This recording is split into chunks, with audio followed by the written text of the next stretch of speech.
Hello दोस्तों मैं आज आपको बीपीएससी के 53 से लेकर 55वीं की जो परीक्षाएं हुई थी, ठीक है, 2011 में, तो उसके जो प्रीवियस प्रश्न हैं और उसके जो उत्तर हैं, संभावित जो उत्तर हैं, ठीक है, जो कि बीपीएससी के द्वारा दिए गए हैं, उसको मैं आपको बताने जा रहा हूं। तो कृपया आप मेरे चैनल को सब्सक्राइब करें, ठीक है, ताकि बहुत सारे जो इम्पोर्टेंट वीडियो है आप तक मैं पहुंचा पाऊँ, ठीक है।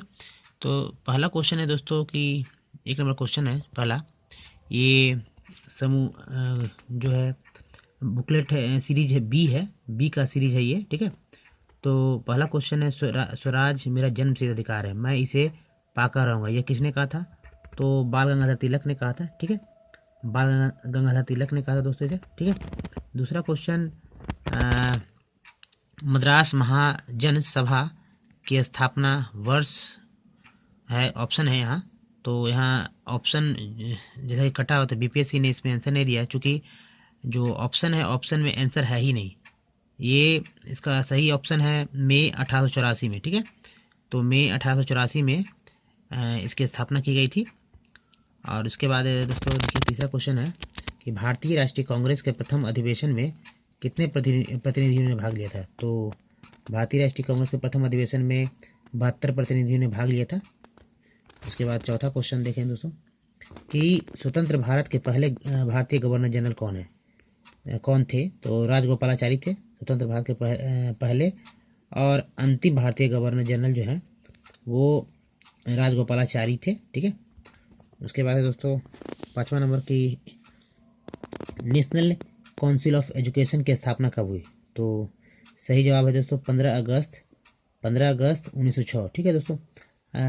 दोस्तों यहाँ पर घेरा लगाया हुआ, कारण यह है कि दोस्तों ये प्रीवियस क्वेश्चंस ही है, और जो ओरिजिनल क्वेश्चंस पेपर दिए जाते हैं परीक्षा में, तो वही क्वेश्चन है। तो कई जगह टिक हैं, गलत टिक किए हुए हैं, तो जहाँ पर गलत टिक है वहाँ पर मैंने इसको रेक्टेंगल से घेर दिया है, ठीक है। अब छठा क्वेश्चन देखेंगे दोस्तों। तो छठा क्वेश्चन है दोस्तों कि असहयोग आंदोलन शुरू किया गया था, कब किया गया था? तो 1920 में, 1 अगस्त 1920 को शुरू किया गया था, ठीक है, 1920। दूसरा है मॉन्टेग्यू चेम्सफोर्ड की रिपोर्ट कब आई थी?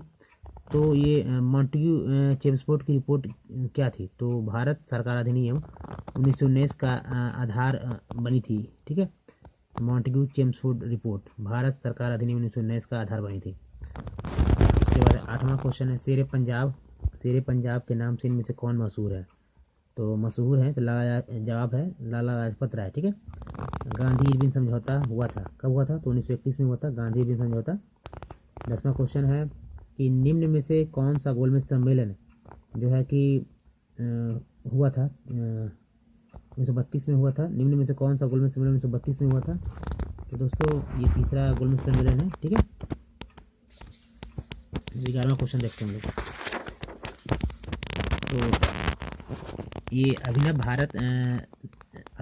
अभिनव भारत से कौन संबंधित है?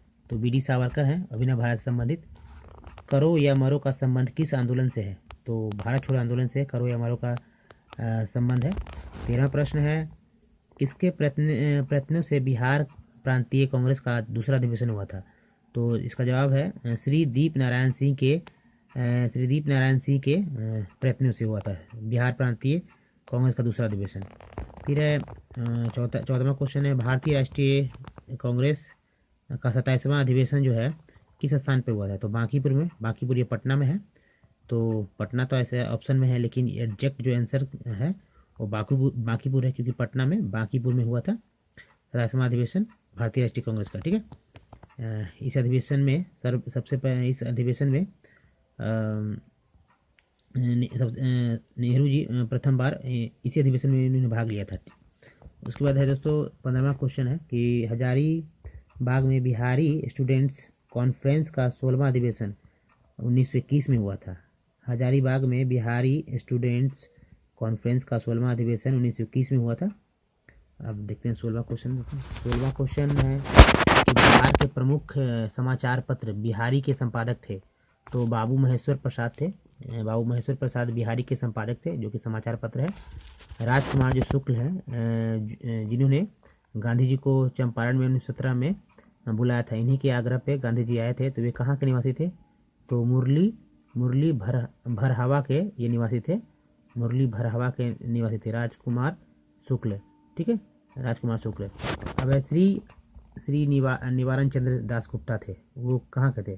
तो वो पुरुलिया के थे। श्री निवारण चंद्र दासगुप्ता पुरुलिया के थे।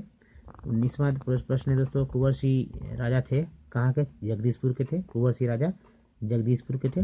20वां प्रश्न है दोस्तों, लॉर्ड सिन्हा ने 1921 में कहाँ के गवर्नर पद से त्यागपत्र दे दिया था? तो ये बंगाल और उड़ीसा के गवर्नर पद से इन्होंने त्यागपत्र दे दिया था। ठीक है। अब दोस्तों 21वां प्रश्न देखेंगे। तो दोस्तों ये 21वां प्रश्न मैथ है दोस्तों। ठीक है, तो ये मैथ के प्रश्न है जो कि 10 प्रश्न पूछे जाते हैं बीपीएससी में। तो जैसा कि आप देख रहे हैं कि 21वां प्रश्न का जवाब है डी है, 0 है। ठीक है, और उसके बाद दोस्तों चूँकि ये सॉल्व करने का चीज़ है, तो यहाँ चूँकि प्रश्न पत्र है उसका सिर्फ जवाब मैं दे रहा हूँ। तो इसका जवाब है 21 का जो क्वेश्चन है, जैसा कि आप देख रहे हैं क्वेश्चन, तो इसका जवाब डी है। डी में जो 0 है। ठीक है, 22वां जो यदि फलन, ठीक है, इसका आंसर, इसका जो आंसर है दोस्तों ये ए है। ठीक है, a f under bracket x y है। ठीक है, 23वां जो है दोस्तों, उसके बाद 23वां जो है 2 4 6 8 10 12 14 16 की माध्यिका है दोस्तों बी। इसका जवाब बी है, यानी 9। 24वां जो है आव्यूह, यानी कि 5/7 और 2/3 का प्रतिलोम क्या है? तो देखेंगे दोस्तों, ये इसका जवाब है बी है। इसका क्षमा करेंगे, इसका जवाब जो सी है, सी जैसा कि आप देख रहे हैं 3/-7 और -2/5। ठीक है, 24 का जवाब था। अब है 25वां देखेंगे हम लोग।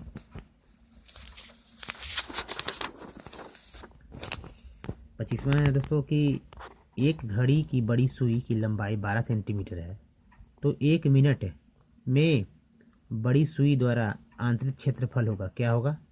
तो ये जो जवाब दिया गया इनमें से उपयुक्त में से कोई भी आंसर सही नहीं है। ठीक है, तो जवाब इसका डी है। ठीक है, उसके बाद है 26वां है, एक खिलाड़ी किसी वृत्ताकार पथ के साथ पूरे चक्कर लगाकर 2200 मीटर की दौड़ पूरी करता है, तो उस वृत्ताकार पथ की त्रिज्या है क्या?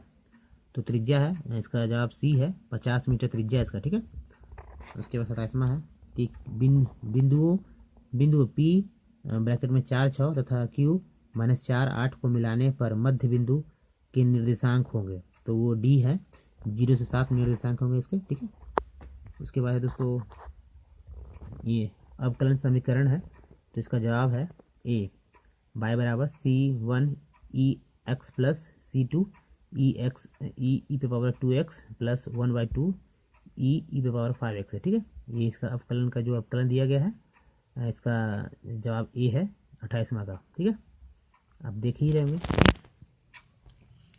अब है 29वां, देखते हैं 29वां जो है दोस्तों, ये त्रिभुज है। त्रिभुज पी क्यू आर में यदि जो है कोण पी 120 डिग्री है और कोण पी 120 डिग्री है और पी क्यू बराबर पी आर है, तो एल क्यू और मतलब कोण आर और कोण क्षमा करें कोण क्यू और कोण आर का क्रम होगा, क्रमशः क्या होगा? तो ये इसका जवाब है 29 का सी, 30 डिग्री 30 डिग्री। ठीक है, 30 डिग्री 30 डिग्री। 30वां प्रश्न है लिम्ब। ठीक है, ये जैसा कि आप देख रहे हैं ए पे पावर एक्स माइनस बी पे पावर एक्स बटे एक्स का मान क्या होगा? तो ये बी होगा इसका जवाब, लॉग ई। ठीक है, ए बाई बी। ठीक है,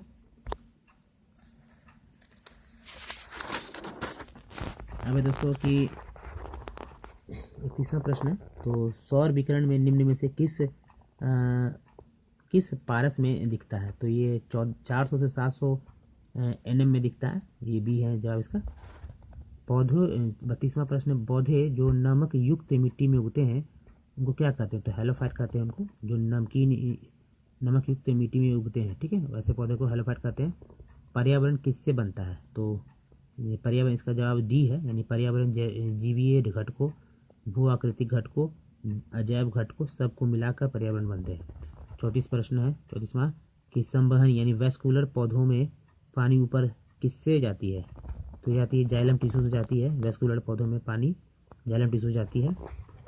35वां प्रश्न है दोस्तों कि पौधों का कौन सा भाग फूल बनने का उद्दीपन ग्रहण करता है?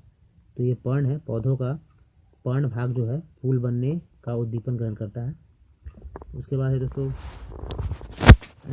खनिज। तो खनिज क्या है यानी मिनरल क्या है? तो कार्बनिक ठोस है खनिज। 37वां प्रश्न सहज प्रणाली का परिवर्धन निम्नलिखित में से कौन सा है? तो ये जवाब है सी है, प्रणाली का स्वपोषी क्रिया। तो सहज प्रणाली का परिवर्तन निम्नलिखित में से कौन सा है? तो प्रणाली की स्वपोषी क्रिया है। 38वां प्रश्न निम्न में से किसका अध्ययन है? तो किसका जेनेटिक्स निम्न में से किसका अध्ययन है? जेनेटिक्स यानी कि अनुवांशिकता और विचरण का अध्ययन है जेनेटिक्स, ठीक है। डी। 39वां प्रश्न है कि मेंडले के अनुवांशिकता का सिद्धांत किस पर आधारित है? तो लैंगिक जनन पर आधारित है। मेंडले के अनुवांशिकता का सिद्धांत लैंगिक जनन पर आधारित है। 40वां प्रश्न है भ्रूण किसमें मिलता है? तो भ्रूण जो मिलता है बीज में मिलता है दोस्तों। भ्रूण जो है बीज में मिलता है।